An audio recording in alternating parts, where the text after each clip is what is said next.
Now, Ollie, I am so curious to know what you have found on our next segment. The tribe has posted.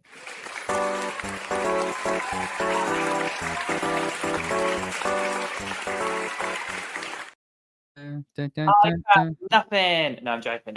For those of you that don't know, I scour through all of the social medias, Instagram, X, Blue Sky, even TikTok, to try and find out what is going on with the castaways and their reactions. So, first up, we have just a couple of funny ones. The first one actually was David, and it was from before the episode aired. And I actually touched upon it during our pre-show because this made me think that David had a chance of going because he had mentioned he's the heartbroken face of a man who knows he lost his number one, which was at that moment Kyle. So I was predicting on the pre-show that this was alluding to the fact that it was kind of going to be David and Kyle splitting up. The middle one is Mary. Someone was throwing a bit of shade, being like, if there's one thing, Mary's not going to know what's going on. And Mary replied with, wait, what's happening? And then we got a little pre-juror over there, little old Justin. Apparently on United Airlines, he had to play some dice games and can't fly in peace. Next up, we have this. This was Shaheen. And it was all to do with obviously waking up Joe. Please go watch the reel because literally the caption is deleted scene, Joe's POV. So it is literally Shaheen just over the camera. It's hilarious. And then obviously a little you up. To be fair, I will say there were two standouts this week in terms of social media content, and Shaheen was one of them this week. And then we were talking Kyle. Kyle had a really lovely moment. His is the middle one, just explaining the backstory more and what was going on.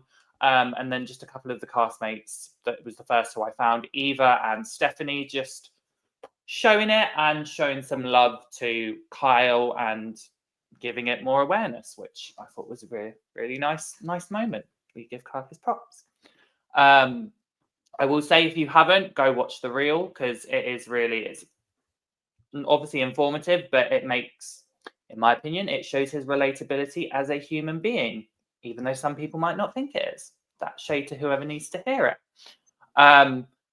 Couple of things here. So we talk about the paranoia that Mary and David have. Mary, fun game. How about we all take a shot every time they say paranoid tonight? They did say it a lot. They would have been on the floor, getting over to the hospital, getting on a drip, because they would have had to have their stomach pumped. And I actually think this tweet from David is quite interesting. The definition of paranoia: unjustified suspicion and mistrust of other people or their actions. And like we've kind of said, I mean, I would hazard a guess to say that actually David was pretty justified in his suspicion and mistrust of other people because David kind of clocked him. Yeah, it's funny when they were saying paranoid and calling him and Mary paranoid during the episode. I was like, that doesn't make sense. But yeah, I think it also sometimes it doesn't need to make sense if you're trying to place suspicion onto someone, right? Yes. No one really cares what word they're actually using. Yeah, I mean, yeah, I think it's more so the fact. I think because from what we've seen the last couple of weeks, the fans have been very hard on both Mary and David. To which I say, stop being toxic. But actually, it is one of those. They were right in the sense of like why they were paranoid because they could see what was going on and kind of did perfectly clock it. So I wanted to include both of them because I do think whatever haters are going to say, Mary and David were kind of right. So next slide. These are two things I just found funny. Shaheen, trust me, if I was caressing your head in the middle of the night, you'd be calm too. Just enjoyed it. And the ability to not blow up your own game in Survivor is a pretty impossible skill to have. Oh, important. Important. Sorry, thank you. And two more tweets. Oh no, it's Camilla. It's Camilla. It's an Instagram post. If I send this to you, it means you're dead to me. I will say this was definitely one of my posts of the week. I saw it come up and I just howled with laughter. Because it's just the almost demonic smile in the fact that it's like dead of night. It's just well done. I really wish she would have posted a photo of her in the thing as I well. think she did, but I think that was last episode. I think it should have been that, and that should have been the caption. If I send this to you, you're dead to me. And then we have David. David had no regrets, and the other one was his Instagram post. I didn't post the photo because it is literally the same photo that's in the Insta story, so I was like, "There's no point." But yes, this is David shouting everyone out, and I liked the thing where he said to the fans and haters who make this show what it is. I will forever be in your debt. Without you, I wouldn't have these memories, new friends, and everyone else that has come from it. Thank you. I feel like he was specifically talking to me. I feel like that for me. Could be. You're definitely co-signed in there. I didn't know he was getting into aviation. That's awesome, David. Yes, he's working on becoming a pilot. Good for him. And I will say, go watch his exit interviews because he does talk about things. We hate his ex. That's all I have to say. But I'm going to move on to the polls. Because if you don't know, follow us on X at Survivor Now Pod, because we do weekly polls. We post them on there on Thursday, and then we close them just before the episode, and we reveal the results here. So the first one we had is, if you were in Eva's position, would you have just kept the extra vote, risked the extra vote for a safety without power, risked the safety without power for an idol? Matthew? Mine's a little convoluted, but I'll explain it. So I definitely would not risk a safety without power for an idol. I think, especially given the odds at that point, which is the 1 in 3, I don't know if I would do it, but it really depends on where I'm at in the game. Like if I was in the majority, I think I would go ahead and try to use the safety without power. But like if I could lose one person from my alliance and still be okay, I would risk it. But if I was on the minority, I think I would just keep that extra vote, because especially if I have like a group of people that may be willing to vote with me, just like we just don't have the numbers, that's a really great thing to have in your back pocket in order to flip the game to your advantage. Where I agree, I think Amy, you were the one who said it before. If you use a safety without power, or if you use an idol, there's a chance that one of your alliance members still goes home, and then you're still in the minority for the next tribal council. So I don't know. It just depends. Oh yeah. Thanks, Amy. Yeah, I definitely would never have gotten to the last option ever. I, like you, would either have just kept the extra vote or gotten the safety without power, but I really think that I probably would have gone for the safety without power. Just because it really feels like a get out of jail free card. And you don't have to use it. I feel like I could go about my tribals, with the thought that I am going to, be a part of something with my alliance and try to get, my push over on the other guys. But at the end of the day, if I feel like it's not happening, I just sort of have this like, hey, I'm out in leave tribal card. So I think that I would probably do one of the first two. If I have to pick one, I'd probably pick safety without power. Okay. Well, I can reveal it was a very, very close vote. I think there was literally one vote in between it. But 48% said they would just keep the extra vote. 43% risk the extra vote for the safety without power. That makes sense to me. Yeah. I will say it for the entire time, it has very much been like this. So the next poll we have is, from your point of view, did Joe go back on his word last episode? Nope, yep, or can't really tell. Phil, you go first this time.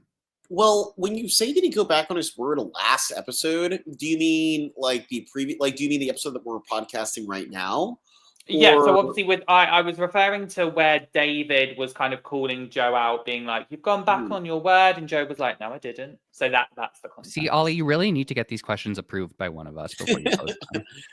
I just think that I think that like he has Oh, I did the wrong finger. he has to have gone back on his word at some point in the game.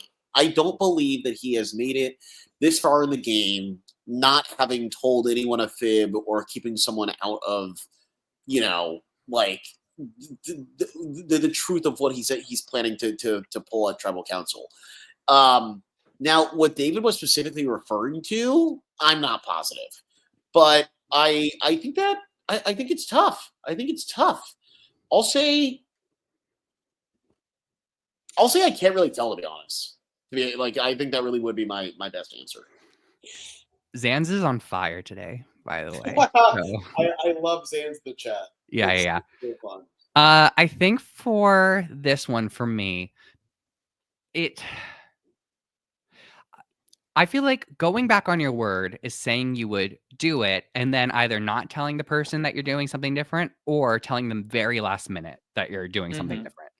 And I think what really happened was that they talked about putting the vote on Camilla. And at one point, maybe they all agreed. But I think when the discussion got opened up again, that they decided to go another way. Obviously, every single person voted for Chrissy. So it has to be the case that they had the discussion to say, you know what, we're probably just going to have to do this.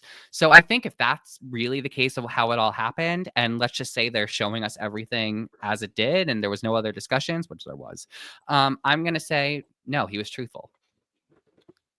Wow. I can confirm again, this was actually really close.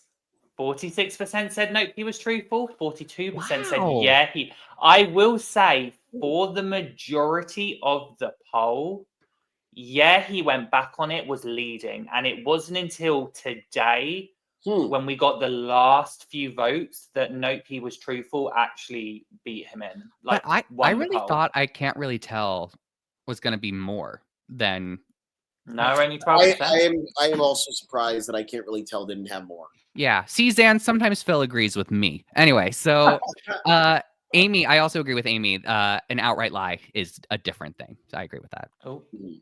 sorry. Yeah. Very true. Okay. Sorry, this is my bad. You get rid of Ollie. it. Okay. So the final poll is: Yes. you wake up in the middle of the night and find Shaheen cradling your face. What do you do? Now, before Matthew, do you approve this one? Yeah. Good, because this was Matthew. Be spooked and scream. Listen to him intently. Tell him to go to sleep or go in for a kiss. Kiss. I'm just going to pull up Ian's message from earlier. Shaheen should have given Joe a spoon. Yeah.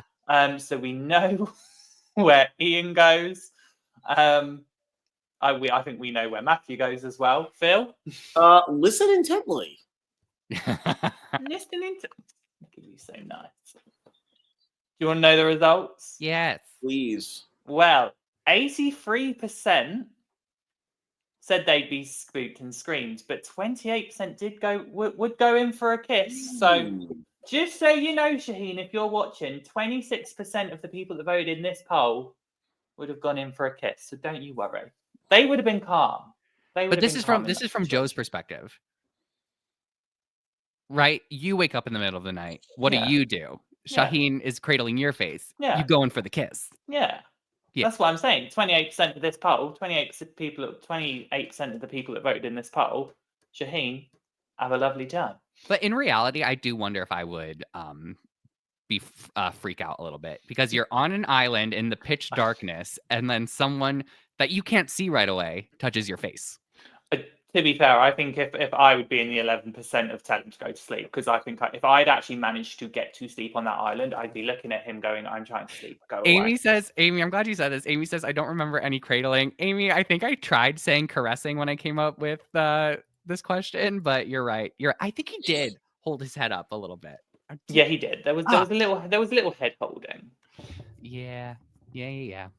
But these are the polls. That was the tribe was posted. Oh, thank you, Ollie. All right. Well, that does it for today's episode of Got Something For You. As always, you know our schedule, especially if you follow us here at Survivor Now Podcast. If you don't, please go ahead and subscribe. That'd be great. But on the day of the episodes on Wednesdays, there is a pre-show that Ollie hosts, and there is an after show to talk about the different perspectives on the episode, followed by Survivor Stock Watch on Thursdays. We don't have Australian Survivor coverage anymore, except we do. So just keep an eye out for those things as well, especially if you watched I wanted to say Titans versus Rebels, but it was Brains versus Bronze 2. We may have some castaways to be talking to soon.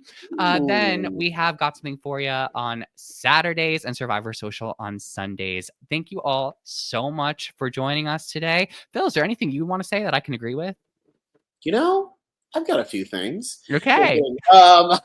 Thank you to all of the folks in our chat. I think that's something that we can all easily agree with. I We're agree with always that. So thankful whenever we have people interacting in our chat.